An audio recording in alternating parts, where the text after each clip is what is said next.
শয়তানের সাথে চুক্তি করে চুক্তি ভঙ্গ করার পরিণাম কেমন ভয়ঙ্কর হতে পারে আজকে আমরা এই মুভিটিতে দেখবো। হ্যালো গাইস, আসসালামু আলাইকুম, welcome to my new channel dark world mystery. আজকে আমরা যে মুভিটি এক্সপ্লেন করতে যাচ্ছি, মুভিটি 2024 সালে মুক্তিপ্রাপ্ত ইন্দোনেশিয়ান হরর মুভি দ্য নোভার লিভারা ঈদুল ফিত্রি। তো আমরা মুভির প্রথমে দেখতে পারি একটা বৃদ্ধ মহিলা একটা মেয়ের উপর কিছু রিচুয়াল করছে। তারপর আমাদের একটা মেসেজ দেখানো হয়, মেসেজটি হলো মিনজিলাং আজাল, মানে মৃত্যুর দিকে। এরপর আমরা একটা ছেলেকে দেখতে পাই, এই ছেলেটির নাম জানি। জানি তার পরিবারের সাথে দেখা করতে আসছে, আর এখানে আমরা পুরো পরিবারের সাথে পরিচিত হব। তো এটা হলো দানি, এই হলো তার মাজারা বোন রত্না, আর সব থেকে ছোট ভাই হলো ডট, আর ইনি হলেন ইবু। তাদের বাসায় মাকে ইবু বলা হয়। আর এই মেয়েটিকে কিন্তু আমরা মুভি প্রথমে দেখেছিলাম। এরপর সিন চলে যায় রত্নাদের স্কুলে। এখানে দেখা যায় রত্না একটা ছেলের সাথে বাইকে কোথাও যাচ্ছে, এই ছেলেটির নাম রাম। এরপর রাত হলে দেখা যায় ডট পড়ছে আর রত্না কারোর সাথে কথা বলছে। এই সময় আবার ডটের পানির পিপাসা লাগে। তার বোনকে পানি এনে দেওয়ার জন্য বললে রত্না বলে, ডট শুধু পানি তো খাবে, একটু এনে খাও না। এই বলে সে তার বেডে গিয়ে শুয়ে পড়ে। বেচারা ডট ভয়ে ভয়ে নিচে নামতে থাকে। একটা কিছুর ছায়া দেখে সে দাঁড়িয়ে যায়। তার পিছনে কিছু অনুভব করতে পেরে সে দৌড়ে আবার তার বোনের কাছে চলে যায়। এরপর আবার সিন চলে যায় তাদের হোটেলে। কিছুদিন যাবত তাদের ব্যবসার অবস্থা ভালো না। আজকে আবার অলৌকিক ভাবে তাদের হোটেলের সব খাবার নষ্ট হয়ে যায়। কিন্তু কিছু বিপদ বুঝতে পেরে তার দোকানের কর্মচারী মাসি রুদিয়াকে নিয়ে সেই বৃদ্ধ মহিলাটির কাছে সাহায্য চাইতে যায়। কিন্তু সেখানে গিয়ে দেখতে পারে বৃদ্ধটি আজকে মারা যায়। ইবু পাশের এক প্রতিবেশীকে জিজ্ঞেস করে জানতে পারে বৃদ্ধটির মৃত্যু একটু ভয়ঙ্কর ভাবে হয়েছে। ইবু মহিলাটিকে শেষবারের মতো দেখতে যায়। লাশের পাশে গিয়ে বসতেই লাশের তুলাটি হঠাৎ পড়ে যায়। তুলাটি তুলে নাকি দিতে যাবে, তখনই আবার লাশের দুটো চোখ খুলে যায়। আবার যখনই চোখ বন্ধ করতে যাবে, ভয়ে আতঙ্কিত হয়ে বাইরে গিয়ে মুখটা পরিষ্কার করে। তারপর দেখি ডট বসে বসে টিভি দেখছিল। এরই মধ্যে দরজায় কেউ নক দেয়। ডট একটু ঘাবড়ে গিয়ে দরজা খুলতে যাবে, তখনই তার একটা খেলনায় পিছলে চশমাটা পড়ে যায়। তখন সে গুলো চোখে দেখতে পায় একটা ভয়ানক জিনিস তার দিকে আসছে। সে তাড়াহুড়ো করে চশমাটা পড়লে দেখতে পায় এটা তার মা। কিন্তু তার মা তার সাথে কোনো কথা না বলে রুমে চলে যায়। এতে ডট একটু খটকা লাগে। সে চুপচাপ দরজাটা লাগিয়ে তার মাকে দেখতে যায়। রুমের দরজার কাছে দাঁড়িয়ে চারপাশে দিকে যখন মার দিকে তাকায়, তখনই তার মা ভয়ঙ্কর রূপে বলে উঠে, দরজা বন্ধ করো। ডট ভয়ে আতঙ্কিত হয়ে দৌড়ে তার বোনকে ডাকতে যায়। রত্না দরজা খুললে ডট বলে মা এসেছে, কিন্তু তার মা তার সাথে কোনো কথা বলছে না, তাকে চুমোও দেয় নাই। এই বলতে বলতে দরজায় আবার কেউ নক দেয়। রত্না দরজা খুলতে গেলে ডট তার পিছন পিছন লুকিয়ে লুকিয়ে যায়। দরজা খোলার পর দেখতে পায় মা এখন আসছে, আর ডটের কপালে চুমুও দিয়েছে। এরপর রত্না ডটকে বলে, তুমি বলছো মা আসছে, কোথায় আসছে? এই তো এখন আসছে। ডট কিছু বুঝতে পারতেছিল না কি হচ্ছে এগুলো। তারপর রাতে দেখতে পাই ইবুর ঘুম ভেঙে যায়। একটু পরেই আবার রেডিওটা বেজে ওঠে। ইবু ভয়ে ভয়ে রেডিওটা বন্ধ করতেই কারেন্টটা চলে যায়। এরপর আলমারির দরজাটা নিজে নিজে খুলে যায়। ভিতর থেকে বেরিয়ে আসে হাতের কবজি কাটা এক আত্মা। অদৃশ্য ভাবে ইবুর গলায় ধরে উপড়ে ফেলে দেয়। কৌশলে ইবু বুঝতে পারে তখন সে স্বপ্ন দেখছিল। যাই হোক, পরের দিন সকালে ইবু যখন আবার হোটেলে যায়, তখন সে দেখে তার হোটেলে ময়লা আবর্জনা দিয়ে ভরে গেছে। দেখে মনে হচ্ছে 20-25 বছর ধরে বন্ধ পড়ে আছে। তারপর সে যখন ভিতরে যায়, তখন সে দেখতে পায় কতগুলো অশরীরী আত্মা খুব ভয়ঙ্কর ভাবে তার হোটেলে খাবার খাচ্ছে। ইবু ভয়ে আতঙ্কিত হয়ে চেয়ে চেয়ে দেখতে থাকে। একটু পর মাসি রুদিয়া ডাকলে ইবুর হুঁশ আসে। এরপর রুদিয়া কতগুলো টাকা দেখিয়ে বলে, আলহামদুলিল্লাহ, আজকে অনেক ভালো বিক্রি হয়েছে বলে। কিন্তু ইবু এখানে টাকার বদলে গাছের পাতা দেখতে পায়। তারপর ইবু রুদিয়াকে নিয়ে কবিরাজের কাছে যায়। ইবু কবিরাজকে বলে কতদিন যাবৎ হোটেলে ভালো চলছে না, কিছু অদ্ভুত অদ্ভুত জিনিস দেখতে পায় সে। কবিরাজ কিছু দোয়া পাঠ করে অস্ত্রের মতো জিনিসটা ঘুরাতেই ইবুর ভিতর থেকে এক শয়তান বেরিয়ে আসে। শয়তানটি বলে তার নাম নিওয়াঙ্গি। শয়তানটি কবিরাজকে বলে, যদি বাঁচতে চাস তাহলে আমাকে বিরক্ত করার চেষ্টা করিস না। কবিরাজ অনেক কষ্টে শয়তানকে আবার ভিতরে পাঠিয়ে দেয়। এরপর ইবুর হুঁশ ফিরলে কবিরাজ বলে, সমস্যা অন্য কোথাও না, সমস্যা তোমার নিজের মধ্যেই। তোমার সাথে শয়তানের চুক্তি আছে, তার নাম নিওয়াঙ্গি। যদি নবৈধ দেওয়ার চুক্তি ভঙ্গ করা হয় এবং আপনি তা ভঙ্গ করে, কারণ যিনি নবৈধ দিয়েছিলেন তিনি আর নেই। ইবু বলে, এখন আমার কি করা উচিত? কবিরাজ বলে, তোমার শরীরে যা আছে বের করে ফেলো। আর এটা কোনো সহজ কাজ নয়, তোমাকে তার কাছে যেতে হবে যিনি তোমার শরীরে এটা স্থাপন করেছিলেন, অথবা তাদের আত্মীয় স্বজনের কাছে, অথবা উচ্চতর স্থান সম্পূর্ণ কারো কাছে। এখন যাও, এখান থেকে চলে যাও। এই বলে তাড়িয়ে দেয়। তার মানে কবিরাজটি অনেক ভয় পেয়েছিল। তারপর ইবু ওই ভিতরে আত্মীয়র বাসায় আসে। সেখানে মনে হচ্ছিল কেউ আগে থেকে থেকে ওদের অপেক্ষায় ছিল। জানালার কাছে কেউ অদ্ভুত ভাবে দেখছিল। ইবু বাসায় কাউকে না দেখে চলেই যাবে, তখনই দরজাটা নিজে নিজে খুলে যায়। কৌতূহল বশত ইবুর ভিতরে ঢুকলে কেউ কি দেখতে পায় না সে। একটু পর আয়নায় কারো প্রতিচ্ছবি দেখে পিছনে তাকাতেই ভয়ঙ্কর এক চিৎকারের সাথে সিন কাট হয়। সিন কাট হলে দেখতে পায় রত্না তার বয়ফ্রেন্ডের বাসায় আসছে। এখানে আমরা বুঝতে পারি ব্রাহ্মের মতলব কিছু ঠিক ছিল না। ব্রাহ্ম রুমে এসে রত্নার সাথে শারীরিক সম্পর্ক করার চেষ্টা করে, কিন্তু রত্না তাকে ধাক্কা মেরে কাঁদতে কাঁদতে রুম থেকে বেরিয়ে যায়। রাত হলে রুদিয়া মাসি দরজায় নখ দিলে রত্না আর ডট এসে দরজা খুলে। দেখা যায় তার মা কিছু না বলে ঘরে ঢুকছে। তখন ডট দেখে তার মার পিছন পিছন এক ভয়ঙ্কর আত্মা ঘরে ঢুকছে। মাসি বলে, তোমার মা অনেকক্ষণ যাবৎ চুপ করে রয়েছে। আচ্ছা তাহলে আমি আসি, এই বলে মাসি চলে যায়। দরজা বন্ধ করার পর ডট বলে, আপু আমি মার পিছন পিছন এক ভয়ঙ্কর আত্মাকে দেখতে পেয়েছি। রত্না বলে, ডট কি সব উল্টা পাল্টা বকছো? এরপর দেখতে পায় ইবু পাগলের মতো নিজের শরীরে গরম পানি ঢালছে। রত্না আস্তে আস্তে ইবু শরীরের অনেক জায়গা পুড়ে যায়। রত্না ডটকে বলে গামছাটা নিয়ে আসতে। ডট গামছাটা নিয়ে আসতে গেলে গামছাটা পিছন থেকে কেউ টেনে ধরে রাখে। ডট কয়েকবার চেষ্টা করে পিছনে তাকাতেই দেখতে পায় আত্মাটা পিছনে দাঁড়িয়ে আছে। ভয়ে ডট রত্নার সাথে ধাক্কা খায়। এতে রত্না বিরক্ত হয়ে ডটকে বলে, গামছা আনতে এত দেরি কেন?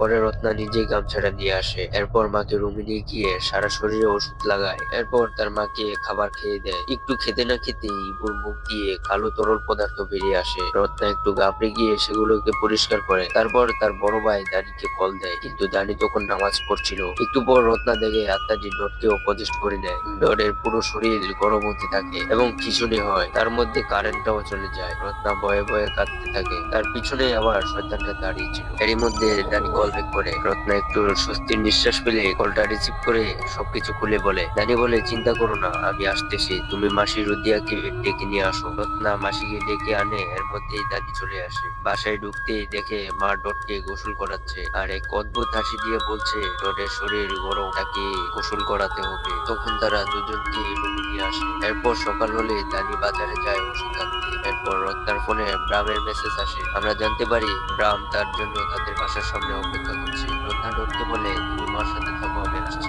রত্না বাইরে আসলে ব্রাহ্ম তার কাছে মাফ চায়। রত্না বলে, আমি তোমার সাথে কোনো সম্পর্ক রাখতে চাই না, তুমি এখান থেকে চলে যাও প্লিজ। তখন ব্রাহ্ম তাকে একটা ছবি দেখিয়ে ব্ল্যাকমেল করতে থাকে। তার সাথে কিছু খারাপ করতে যাবে, তখনই সেখানে দানি চলে আসে। এসে ব্রাহ্মকে বেদম তুলাই দেয় আর বলে, তোকে আমার বোনের আশেপাশেও যাতে না দেখি, যা এখনই এখান থেকে চলে যা। তারপর মা একটু সুস্থ হলে মা সবাইকে বলে, যখন তোমাদের বাবা মারা যায় আমি তোমাদের তিনজনের দেখাশোনার জন্য দৃশ্য প্রতিবন্ধী ছিলাম। তোমাদের মাঝে কোনো ঝামেলা যাতে না হয় ওই প্রতিশ্রুতি দিয়েছিলাম। যাই হোক, আমি ভুল পথ বেছে নিয়েছিলাম। আমি একজন সামানের সাহায্য চেয়েছিলাম যাতে দোকানটি ভালো হয়, যাতে আমি তোমাদের বড় হওয়া পর্যন্ত একাই তোমাদের দেখাশোনা করতে পারি। আমি শুধু চাই তোমরা সফল হও, আমার মতো না হও। এই বলে সবাই কাঁদতে থাকে। একটু পর ডট খেয়াল করে দরজাটা নিজে নিজে খুলে যাচ্ছে। ডট তার ভাই দানিকে বললে দানি বাইরে যায় চেক করতে, কিন্তু বাইরে গিয়ে সে কিছুই দেখতে পায় না। যখন সে আবারও ভিতরে আসবে তখনই দরজাটা নিজে নিজে বন্ধ হয়ে যায়। তখনই মা এক অদ্ভুত হাসি দেয় এবং রত্নাকে মারতে থাকে। তারপর শয়তানটি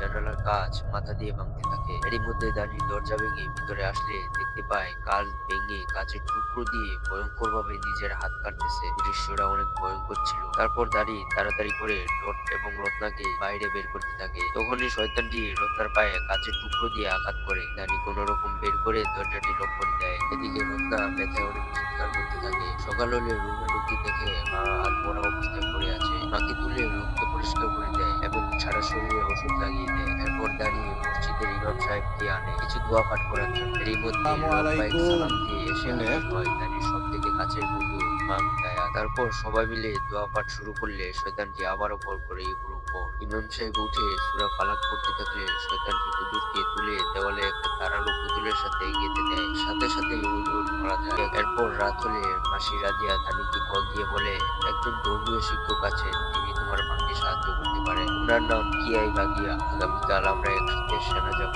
এই বলে কল কেটে দেয়। এরপর আমরা দেখতে পাই মাসি রুদিয়া কোথাও যাচ্ছিলেন। তখনই তার সামনে সেই শয়তানটা দাঁড়িয়ে থাকে। ভয়ে মাসি আমার বাসায় এসে দরজাটা তারপরে একটা চিৎকারের সাথে সাথে লাইটটা বন্ধ হয়ে যায়। পরদিন সকালে সবাই যখন রেডি হচ্ছিল সেনা যাওয়ার জন্য, তবে অনেক সময় চলে যাওয়ার পরও মাসি রুদিয়া এখনো আসেনি। ওনার ফোনটাও সুইচ অফ আসছে। আর দেরি না করে দানি এবং মাংদা মাসিকে ডাকতে বেরিয়ে পড়ে। মাসি রুদিয়ার বাসায় আসার পর দেখতে পায় মাসি রুদিয়া মারা গেছে। দানি এতে অনেক দুঃখ প্রকাশ করে। দানি মাসিকে শেষবারের মতো দেখতে যায় এবং দোয়া পাঠ করে। মাসির এক প্রতিবেশী দানিকে একটা কাগজ দিয়ে বলে এই কাগজটি মাসি রাদিয়ার পকেটে ছিল। কাগজটি দেখে মাংদায়াত বলে এই জায়গাটি আমি চিনি। একটুও দেরি না করে মেয়েটিকে বিদায় জানিয়ে তারা বেরিয়ে পড়ে ওই জায়গার উদ্দেশ্যে। সেখানে পৌঁছাতে পৌঁছাতে মাগরিবের ওয়াক্তের সময় হয়ে যায়। তখন সবাই মিলে একসাথে নামাজে দাঁড়ায়। নামাজের শেষ পর্যায়ে ডোর দেখতে পায় তার মাকে আত্মা বর করছে। এরপর নামাজ শেষ হলে তারা দেখতে পায় মাকে আত্মাটি নিয়ে গেছে। তখন সবাই মিলে আলাদা হয়ে বুঝতে থাকে। প্রথম দুইজনকে শয়তানটা খুব নৃশংসভাবে মেরে ফেলে। এরপর দানি আর মাংদায়াত এসে দেখে তাদের দুই বন্ধুকে নৃশংসভাবে মেরে ফেলেছে। এই অবস্থা দেখে দুজনে কান্নায় ভেঙে পড়ে। একটু পর দানি পিছনে ফিরলে দেখে মাংদায়াত নেই, শুধু তার টর্চ লাইটে পড়ে আছে। দানি তাড়াহুড়ো করে মাংদায়াতকে ডাকতে থাকে। একটু সামনে এগিয়ে গেলে দেখতে পায় মাংদায়াত অচেতন অবস্থায় পড়ে রয়েছে আর তার পেটে একটা বাঁশ ঢুকানো আছে। পেট দিয়ে অনবরত রক্ত বেরোচ্ছে। বন্ধুর এই অবস্থা দেখে দানি কান্নায় ভেঙে পড়ে। বেশি রক্ত বের হওয়ার কারণে মাংদায়াত সেখানে শেষ নিঃশ্বাস ত্যাগ করে। এরপরে শয়তানটি ডট এবং রত্নাকে মারার জন্য দৌড়াতে থাকে। দৌড়াতে দৌড়াতে ডট মাটির সাথে চুপটিয়ে পড়ে যায়। সঙ্গে সঙ্গে শয়তানটি ডটকে ধরে ফেলে। রত্না ডটকে ছাড়ানোর জন্য টানতে থাকে। ঠিক তখনই দানি চলে আসে। দানি শয়তানটির হাত থেকে ডটকে ছাড়িয়ে নেয়। তখন শয়তানটি আবারও দানির গলায় চেপে ধরে। রত্না ভয়ে চিৎকার করতে থাকে। ঠিক তখনই সেখানে ধর্মীয় শিক্ষকটি চলে আসে এবং শয়তানটির গাড়ে লাঠি মারে আর শয়তানটি অজ্ঞান হয়ে পড়ে। এরপর শিক্ষক সবাইকে তার আস্তানে নিয়ে যায় আর দানিকে বলে তোমার মা যেহেতু শয়তানের সাথে চুক্তি করেছিল, তাই সেই চুক্তি শেষ করতে হলে তোমাকে সেই সামানের সমাধি স্থল লাগবে যে তোমার মায়ের শরীরে সেই অভিশপ্ত তাবিজটি স্থাপন করতে সাহায্য করেছিল। আর এমন একটি নারিকেল গাছ যার মাত্র একটি ফল হয়। দানি সবাইকে বিদায় জানিয়ে বের হওয়ার সময় শিক্ষক তাকে বলে এটা এত সহজ হবে না। এই বলে দানির হাতে একটা কাচের বোতল দেয়। যদি ভ্রমণে কেউ ব্যাঘাত ঘটাতে চায় তো এই পানিটি সমাধির উপর ঢেলে দিবে। দেরি না করে দানি সোজা চলে যায় ওই সামানের সমাধিস্থলে। গিয়ে যখন সে মাটি উঠাতে যাবে তখনই ঠান্ডা গলায় কেউ বলে ওঠে এই সমাধিস্থলটি নিও না, পরে তুমি আঘাত পেতে পারো। কিন্তু দানি ওইদিকে কান্না দিয়ে তার কাজ করতে থাকে। তখনই তার মাথায় প্রচন্ড ব্যথা শুরু হয়। কোন রকম নিজেকে সামলে চারপাশে তাকাতেই দেখতে পারে অনেকগুলো পচন কবর থেকে উঠে দাঁড়িয়ে আছে। এতে দাঁড়িয়ে অনেক ভয় পেয়ে যায়। সে তাড়াতাড়ি করে শিক্ষকের দেওয়া সেই পবিত্র পানিটি সমাধির উপর ঢেলে দেয়। সাথে সাথে সব পচন গুলো গায়েব হয়ে যায়। দানি একটু স্বস্তির নিঃশ্বাস ফেলে কাজটি সম্পন্ন করে চলে যায় নারিকেল গাছের উদ্দেশ্যে। সেখানে গিয়ে গাড়ি থেকে নেমে মাটিতে বসে পড়লে তার মা আর ছায়া এসে তাকে গাছের কাছে নিয়ে যায়। অন্যদিকে শয়তানটি মাকে আবারও প্রজেস্ট করে নেয়। এরপর হাত এবং পায়ের বাঁধনটি খুলে ফেলে। এরপরে শিক্ষক এবং শয়তানের মধ্যে এক ভয়ঙ্কর ফাইট হয়। এখানে শয়তানটির শক্তি বেশি থাকায় শিক্ষক পেরে উঠতে পারে না।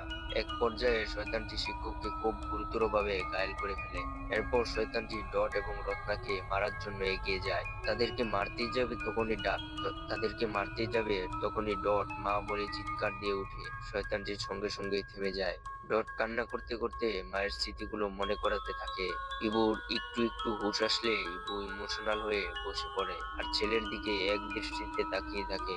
একটু পর আবারও শয়তানটি চলে আসে। শয়তানটি উঠে মারতেই যাবে তখনই দানি এসে ইবুকে ধরে ফেলে। এরপর দানি মাকে শান্ত করানোর চেষ্টা করে। পিছনে শিক্ষক দোয়া পাঠ করে ডাবের পানি শয়তানটির উপর ছিটিয়ে দেয়। সঙ্গে সঙ্গে শয়তান ইবু শরীরকে ছেড়ে দেয়। তারপর ইবুকে শুয়ে তার পুরো শরীরে ডাবের পানি মেখে দেয়। একটু একটু করে পুরোপুরি ভাবে ইবু শরীর থেকে চলে যায় শয়তানটি। কিন্তু অতিরিক্ত রক্তক্ষরণের কারণে আস্তে আস্তে মৃত্যুর দিকে যেতে থাকে ইবু। তখন ইবু নিজের ভুল বুঝতে পেরে আল্লাহকে সাক্ষ্য রেখে বলে আল্লাহ ছাড়া উপাসনার যোগ্য কোনো উপাসনা নেই এবং কালিমা পাঠ করে সেখানে শেষ নিঃশ্বাস ত্যাগ করে। মাকে জড়িয়ে ধরে তিনজনে অনেক কান্না করতে থাকে। এরপর সিন চলে যায় 1 বছর পর। দানি তার ছোট ভাই ডটকে ভালো করে পড়াশোনা করতে বলে। তখনই একটা কাস্টমার দানিকে ডাক দেয়, বলে স্যার উপর অর্ডারটা কোথায়? দানি বলে 1 মিনিট অপেক্ষা করুন প্লিজ। এই বলে রত্নাকে ডাক দিলে রত্না কিছু বলে না। এরপর রত্না যখন ঘুরে দাঁড়ায় তখন আমরা দেখতে পাই রত্নার চোখ দুটো লাল হয়ে রয়েছে এবং চোখের মনি নেই।